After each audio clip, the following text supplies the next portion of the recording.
Ассаламу алейкум, жумарай журтум, калың элим. Мен Исеева Ажаргүл, Скөл обласы, Скөл району Өрнөк айылынын тургунумун. Кудурети күчтүү Алла Тааланын жараткан соң пешенебизге тагдырдын көптөгөн сыноолорун берет тура. Алла Тааламдын жүгүн көтөргөнгө аргаң да жок, амалың жок. Алланын кулу болуп көтөрүп жүрөт экенбиз. Ага миң мертебе шүгүр, тобо келтирем. Жарык дүйнөгө бизге белекке 3 уулду, 2 кызды насип этти. Аллага шүгүр. Баш байлыгына тобо дейм. Ошо 3 уулубуздун улуусу Нурбегибиз төрөлгөндө баштап Нурбегим ооруп баштады. Атасы экөөбүз оор күндөрдү өткөрүптүрбүз. Билинбегени менен далай суу кечиптирбиз, ашууларды ашыптырбыз. Кудайыма шүгүр, тобо дейм. Баламды элдик медицинага да алып бардык, элдик дарыгерлерге да алып бардык. Деги эле менин көз ачык, мен табып, мен молду деген Көлдүктөргө, Токмокко, Таласка, Бишкекке, Казакка, Чүйгө кулагыбыз уккан жерге калган жокпуз. Бирок ошо баламдын оорусуна шыпа таап алган жокпуз. Балам эмне болуп ооруйт? Балам башым дейт, ичим дейт, ыйлайт, бирок жок. Шыпа болгон жок.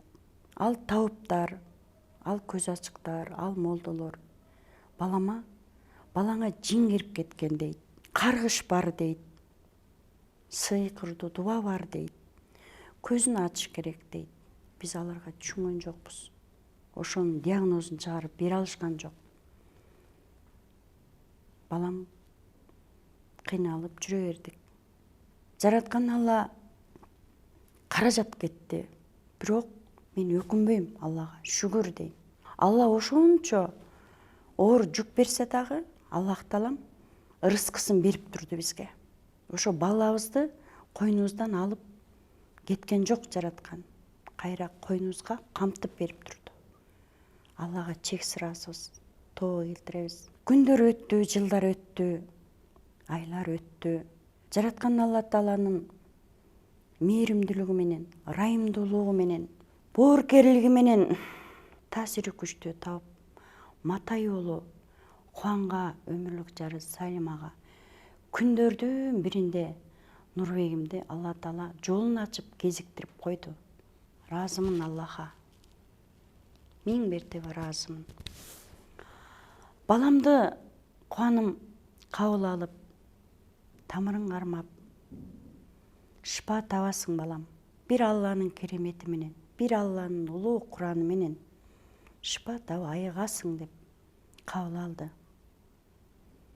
Көрүнгөнгө балам барды, отурду, көрүндү.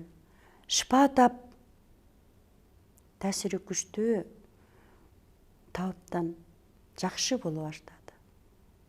Айыкты. Биз ал айыккан жагын мындан түшүндүк. Баламдын сүйлөгөн сөзүнөн, пейилинен бизге аралашып, ата, эне, бала бир тууган болгонунан деп Аллага чексиз ыраазы болуп, таасири күчтүү табып, Кубанга, Салимага Кудай дем берсин деп атасы экөөбүз бир туугандары тилек кылып отурдук.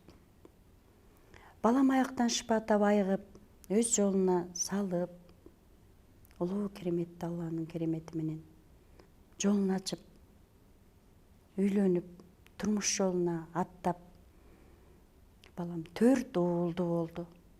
Аллахтын керемети менен, таасири күчтүү Кубанымдын, Салиманын батасы менен, жүрөгүнүн наздыгы менен азыр Нурбегим, келиним Элмирам бактылуу үй бүлөлөрдүн катарында турат. Шүгүр дейм, Аллага чексиз ыраазымын. Кудайымдын мээримдүүлүгү менен, ырайымдуулугу менен, Кубан менен Салиманын жүрөгүнүн наздыгы менен экинчи уулубуз Турдубегим 3 уулду болду. 3-үncү уулубуз Бактыбегибиз 1 уулду, 1 кызды болду. Аллага чексиз ыраазыбыз. Чексиз мактоолор болсун деп жараткан Аллахым, канча назарыңды салсаң, мен андан көп назар салам деген. Аллахым назар салып берди, жолубузду ачып берди. Таасири күчтүү кубаныма, Салимама жолуктурду жараткан Аллахым. Тоо дейм. Мен эмнени айтам? Балам кандай жакшы болгонун, жакшы болду деп сүйүнүп, анан акырындан өзүң багыт алып түшүнсөң, күндөрдүн биринде балам, ата, апа, силер да келбейсиңерби, көрүнбөйсүңөрбү деди. Балам, сен жакшы болчу, анан баарыбыз барабыз. Жараткан Аллам улук да, улуу, баарыбыз барабыз деп ушинсек, жок келгиле деди. Үй бүлөбүз менен кеңешип, балдарымдын атасы, бар, сен барып кел деди. Сен барып көрүнүп кел. Келдим Бишкекке. Таасири күчтүү тауып, кубаныма, Салимама балам алып барды. Кечке жуук бардык, көз алдымда азыр. Бардым. Кирип, жараткан Аллахым, таасири күчтүү кубанымдын маңдайына отурдум. Алланын улуу Куран менен тамырымды кармап, бир ак кагазга жазып атат. Не болду экен? Биз андай көп жерге бардык да. Бизге мындай эме болуп турат да. Кандай десем, бир кызык болуп турат да. Биз андайлардын далайына барганбыз да. Жазып атат. Тамырымды кармады. Эже, мен азыр Аллахтан келген кудурети күчтүү Алланын демин ооруңузду айтайын. Анан сиз айтыңыз, деди. Деп тамырымды кармап жазып бүткөндөн кийин, эже, башыңыз ооруйт экен, давление бар экен, бөйрөк, боор, бел. Анан бооруңуз, бөйрөгүңүз, белиңиз кичине оорураак. Бирок Алланын шыпасы менен, улуу Куран менен, сүрөлөр менен Алла жардам берет. Жакшы болосуз эже, деди. Разымын дедим, разымын. Миң берди Аллага тоо шүгүр келтирейин деп, эми сиз айттыңыз дегенде, мен өзүмдүн оорумду айткан жокмун. Мен оорубайм дедим. Мен ооруган жокмун. Мен баламдын тагдырын айтып, кайра эле өзүмдүкүн айткым келген жок. Мен баламдын тагдырын айтып, көл шал болуп, ата энеме ыйлагандай ушу Кубандын алдына ыйлап, буркурап отурдум. Баламдын тагдырын айтып, нурлуу жүзү менен, мээримдүү сөзү менен, эжеке, ыйлаба, ыйың күлкү болот, үйүң шаар болот буюрса. Эмне алыс жолго аттанып алгансыз? Аттан түшүңүз эже. Бала ата энеге керек. Силер бар үчүн мына балаңызды ата сөкөңөр ары жетелеп, бери жетелеп, өзүңүз айткандай эмне деген сууну кечпептирсиңер, эмне деген бел дашпаптырсыңар. Баары жакшы болот эжеке. Сиз бир ак кепинге оролуп тияка жатканда балаңыз тайып барса ким жөлөйт? Алды сөзүңүзгө кимге айтасыз? Жеткире албайсыз да эже деп, ушундай мээрими менен, ушундай мен ооруган жерлеримди билген жокмун. Мен жакшы болдум. Кубандын сөзүнөн мен жакшы болдум. Айыктым деп да айттым. Көрүнөсүзбү? Көрүнсөңүз келиңиз, отуруңуз. Уруксат эже, деди. Үй бүлөм отур, көрүн. Келдим.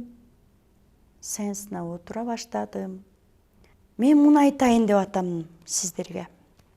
Балам ооруганда ошо дары чай ичтим, демдеп берет экен деди. Деп бизге табышмак болуп атат да, биз андайын далайын басканбыз да. Анан мага дагы дары чайын демдеп берди. Ичтим. Эми ошол башында башталганда кандай ичкенимди чыны Кудай айта албайм. Мынтип ичиңиз деди. Мен деп Алланын улуу Кураны менен, улуу сүрөлөрү менен жаратканга жалынып ичип отурдум. Бир 10 күн болду. 10 күн болгондон кийин бул таасири күчтүү тауып Кубан сеанс башталарда бир 15-20 мүнөт баян айтат.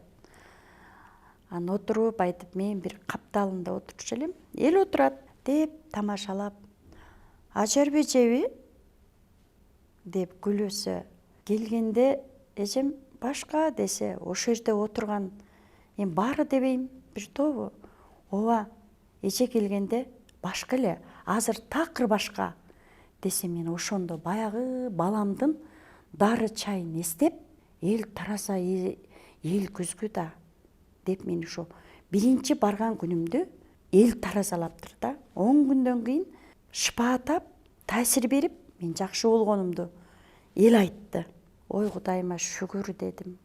Баягы жейден дары чайымды ичип, атып, Аллахка тилек кылып суранып, сүрөлөрүмдү айтып, о жараткан Аллахым, өзүң күчтүүсүң, өзүң мээримдүүсүң. Өзүңүздүн кереметиңиз менен Алла Таала кубаныма дем бер, Салимама күч бер. Ушу бизге салып, бизге дем кылып берген дарысы жугумдуу болсо экен, ыйлап да ичем, күлүп да ичем. Ушинтип ичип дары чайын, мына шүгүр дейм, тоо дейм. Азыр чоң үй бүлөбүз, чоң үй бүлөбүз. Азыр бактылуу үй бүлөлөрдүн катарына кошкон бир Алланын керемети менен, таасири күчтүү Кубанымдын, Салимамдын жүрөгүнүн наздыгы менен, мээримдүүлүгү менен шүгүр дейм Аллага. Чексиз ыраазымын Аллага. Биз бир кезде ооруп жүргөндө, тиги тоого урунуп, бу сууга түшүп жүргөндө, ушу таасири күчтү таап, Кубаным менен Салимам жолуккан жок да, жолуктурган жок да. Мен эмнени айтар элем сиздерге азыр? Азыр мына утупка чыгып атат. Таасири күчтүү тауып кубан деп. Ошо сиздердин сөзүңөрдү окуп алып, бирөөңөрдүкүн ыйлап угам, бирөөңөрдүкүн жылмайып угам, бирөөң ыйлап айтып атасың. Элим, жетпей атам, очерет бербей атат, очеретке келе албай атам, көрүнө албай атам сизге деп. Жок, жараткан Алла сиздердин колуңуздарга берди. Заман эң сонун болду. Алла элине боор оруп, жараткан Кудайым сиздерге Аллахты жакындатты. Ошол утуп дагы телефон турат, ошону коюп маңдайыңыздарга.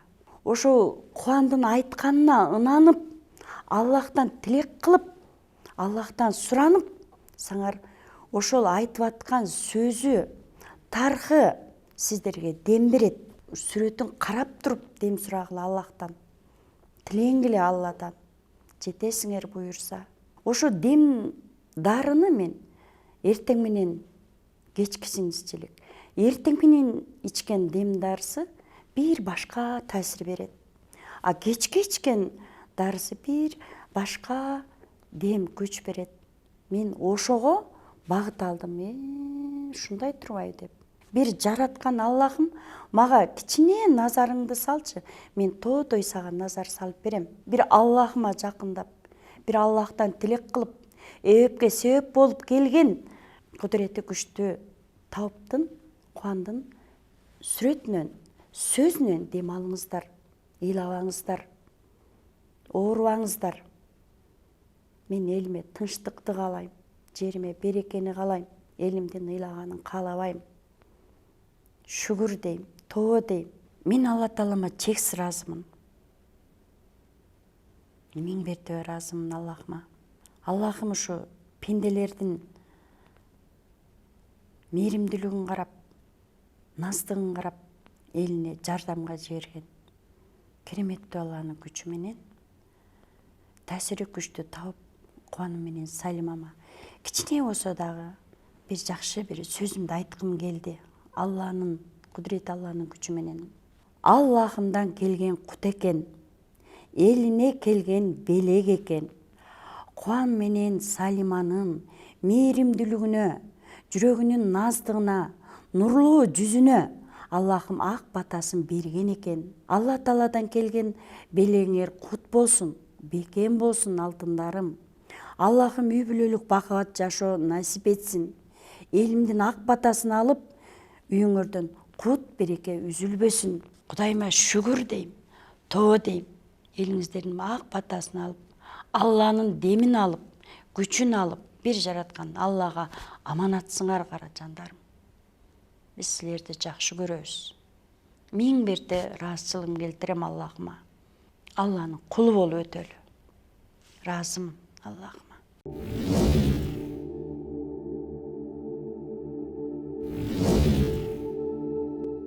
Assalamu alaikum benim ulu urmattu Kırgız elim jurtum. Bismillahirrahmanirrahim. Men har bir aytıp atkan sözümdü Kudaya toba dep, Kudaya şükür dep, elhamdülillah, la ilahe illallah, Allahu ekber, Allah'ım uluk, Allah'ım ıyık dep durup başlayımın Allah Taalamdan atı menen. Bismillahirrahmanirrahim. Bugünkü günü şu bizden YouTube kanalga gelip Acar Bübü degen ejekebиz özünün rahatsızlığını bildirip ketiptir. Birinci Allah Taalama alkış maktoolardı aytıp Allah Taalama rahatsızlık bildiriptir. Ekinci jardam bergen sebepler bizge dagы öz rahatsızlığын bildirip batasın berip ketiptir. Эми мен ушул үй бүлөгө жардам берген себепкер тауып катары өзүмдүн кандай жактан жардам бере алдым, кантип жардам бердим, ушулар тууралуу кыска маалымат айтып берейин. Bismillahirrahmanirrahim. Бул эжекебиз мындан 10 жыл мурда уулу Нурбек деген жигитти 26 жашында алып келишкен. Ата энеси экөө бирге келген себептери ушу баласы төрөлгөндөн эле ооруду дейт. Эми мага келген кезде 26 жашта болсун, биз 10 жаштан баштап эле ооруду дейли. 15 жыл ооруп кыйналган экен. Көп жерлерге барышыптыр, көп жерлерге кайрылышыптыр. Эң негизгиси бул туура диагноз коюлган эмес. Ошол себептен шифа тапкан эмес. Врачтарга да кайрылышкан экен. Андан кийин элдик дарыгерлерге кайрылыптыр. Түрдүү диагноз коюлбайт. Кээ бир адамдар сыйкыр дубасы бар деп айтышыптыр. Көз тийген бар, каргыш тийген, кара жин кирип кеткен, өмүрү жок, келечеги жок. Тагдырдын бардыгы кара туман басып турат деп, ушундай бир ата энелер абдан кыйналышыптыр.